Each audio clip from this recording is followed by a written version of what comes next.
आज हम एक अलग ही लुक दे रहे हैं और हम लीला दिखाएंगे हमारे प्रभु की। ये देखो, ये फूल है, वो परमात्मा ने किस तरीके से जोड़ा हुआ है। बड़ी तेरी लीला तू ही जाने मेरे दयालु, हम तो कुछ ना जाने। किस तरीके से इनकी बनावट है, बाप रे।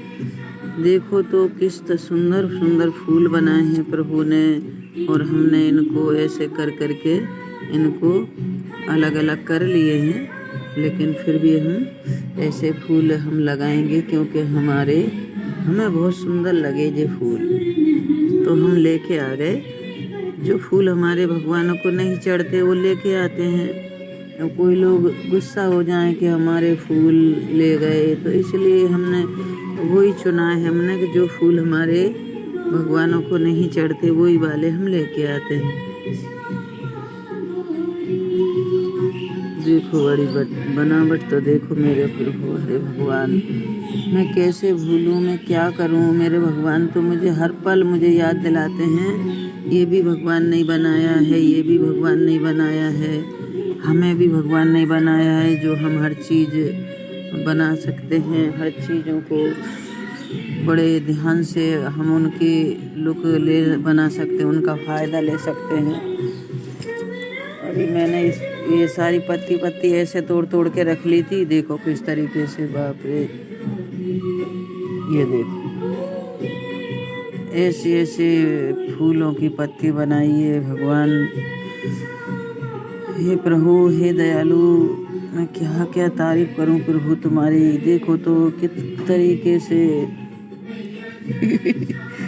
हे भगवान, हे प्रभु, मैं तो पागल ना हो जाऊं कहीं। यही सोच सोच के हर पेड़ पौधों में बहुत ध्यान से देखती हूँ किस तरीके से रंग भरा है, किस तरीके से। और हम कभी पौधों में कलर नहीं डालते। जब वो पौधा छोटा रहता है उससे हमें बहुत कुछ सीखना चाहिए कि छोटा पौधा रहता है, हम छोटा सा लाते हैं, उसमें बिल्कुल कलर नहीं थे एक भी, और बड़ा जैसे ही होता जाता है, आकार देता है, वैसे ही उसमें फूलों में कलर आने लगते हैं और पत्तों में भी अलग कलर बदलता है। इसका मतलब समझो, इसका मतलब ये है कि जैसे पौधा आकार बढ़ा देता है उसके आधार पर उनमें कलर भरे देते हैं परमात्मा। तो ऐसे ही हम मनुष्य हैं, हमारे कर्मों के आधार पर हमारी ज़िंदगी में कलर भरते हैं। जैसे कोई कहता है और वो तो मुझे ही मान के चलो, अरे वो तो सरोज चौहान तो कलर बदल गया, उसका कलर भर दिया। मतलब एकदम रूप जो ज़्यादा उम्र में हर आदमी का, हर महिला का रंग उड़ता है, सुंदरता ही उड़ती है। तो ऐसे लोग कहते हैं, तो हमारी महिमा हम क्या जाने, हमारे प्रभु ही जाने, हम तो कुछ ना जाने। किसमें कब रंग भरेगा उसका। एक पेंटर से आप बात करना, और बात करने की भी ज़रूरत नहीं है। आप उनको चित्र बनाते समय देखना, पहले वो वाइट ही बनाते हैं। रंग तो वो सोच सोच के भरते हैं कि हमें कौन सा रंग भरना है और कौन सा नहीं भरना है, किस रंग से इसमें लुक आएगा और किससे नहीं आएगा। वो रंग हमारे प्रभु खुद ही सोच के भरते हैं, है ना। तो हमें उसी हिसाब से हमारे प्रभु हमारी ज़िंदगी में रंग भरते हैं, सोच समझ के कि हमारी ज़िंदगी में कौन सा लुक देगा, हमें कौन सा रंग भरना चाहिए।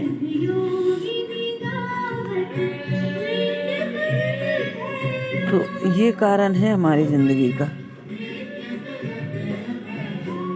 कि हमारी ज़िंदगी में प्रभु के कौन सा कलर भरेंगे, कब भरेंगे, ये भी पता नहीं है। ऐसा है। हमें ही पेड़ पौधों से सब सीख मिलती है। हमें जैसे कोई व्यक्ति है, इशारा देता है, उदाहरण दे के समझाता है, उसको कविता भी बोलते हैं लोग। हिंदी में लोग, गांव के लोग उदाहरण बोलते हैं, और जो पढ़ लिख जाते हैं ज़्यादा वो कविता बोलने लगते हैं। बात वही की वही है। हमें समझाने के उदाहरण प्रभु ये देता रहता है कि आपको कहीं जानो, कुछ चीज़ के बारे में जानो तो सिर्फ दूर जाने की कोई आवश्यकता नहीं है, कहीं भी जाने की ज़रूरत नहीं है। हर चीज़ के बारे में प्रभु ने हमें हर चीज़ के बारे में समझा दिया है कि आप घर बैठे ही हर चीज़ के विषय में समझ सकते हो। ये हमारे प्रभु ने हमें समझाया हुआ है घर बैठे बैठे।